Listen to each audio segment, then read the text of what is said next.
નમસ્કાર, હું છું આશિષ દરજી. તમે જોઈ રહ્યા છો એસએમએ ન્યૂઝ. જોઈએ આજના સમાચાર. પેરોલ ઉપર બહાર આવ્યોને ત્રીજા દિવસે મોત નીપજ્યું. વડોદરામાં હત્યાના કેદીનું બાઇક ડિવાઈડર સાથે અથડાયું. વડોદરા સેન્ટ્રલ જેલમાંથી પેરોલ રજા ઉપર છૂટેલા કેદીનું બાઇક ફતેગંજ બ્રિજ ઉપર ડિવાઈડર સાથે અથડાયું હતું, જેમાં યુવક રોડ ઉપર પટકાતા ગંભીર ઈજાઓ થવાના કારણે ઘટના સ્થળે જ તેનું મોત નીપજ્યું હતું. મૃતક કેદી સેન્ટ્રલ જેલમાં મર્ડર અને રાયોટિંગના ગુનામાં સજા કાપતો હતો. તારીખ 6 થી 21 જુલાઈ સુધી તે પેરોલ રજા ઉપર બહાર આવ્યો હતો.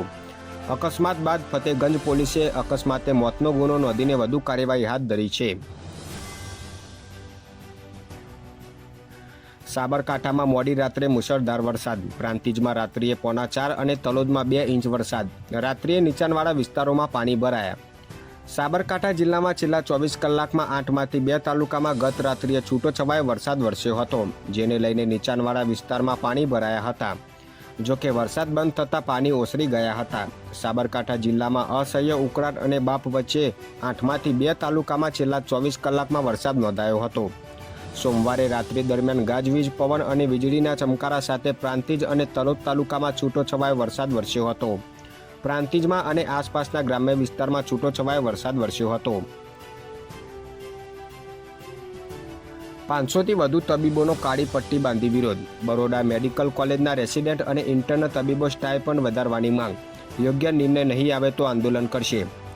ઓલ ગુજરાત GMERS હોસ્પિટલના ઇન્ટર્ન અને રેસિડેન્ટ ડોક્ટર પોતાના સ્ટાઇપન્ડ વધારવાના મુદ્દે આજે કાળી પટ્ટી ધારણ કરીને વિરોધ કર્યો હતો. કાળી પટ્ટી ધારણ કરી OPD અને તાત્કાલિક સારવાર વિભાગમાં ફરજ બજાવી આ વિરોધ નોંધાવ્યો હતો. જો માંગણી પૂરી નહીં થાય તો આગામી સમયમાં ઉગ્ર આંદોલન કરવાની ચીમકી ઉચ્ચારી હતી. પ્રેમ લગ્નના 7 વર્ષે ચારિત્રની શંકા રાખી પત્નીનું ઢીમ ઢાળી દીધું. સામે રહેતી સાળીને પણ ગંધ ન આવી. 5 વર્ષની દીકરીએ ભાંડો ફોડ્યો. સુરતમાં એક સનસનીખેજ હત્યા પ્રેમ લગ્નના 7 વર્ષ બાદ થઈ હોવાનું સામે આવ્યું છે.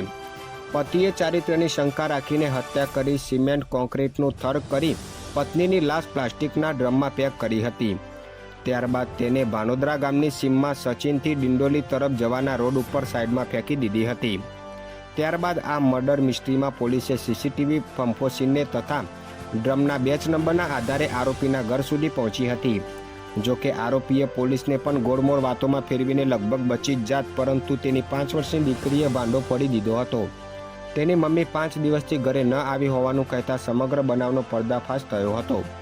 આરોપી બાઇક ઉપર ડ્રમ લઈને જતો CCTVમાં કેદ થયો હતો. વધુ સમાચાર માટે જોતા રહો SMA ન્યૂઝ.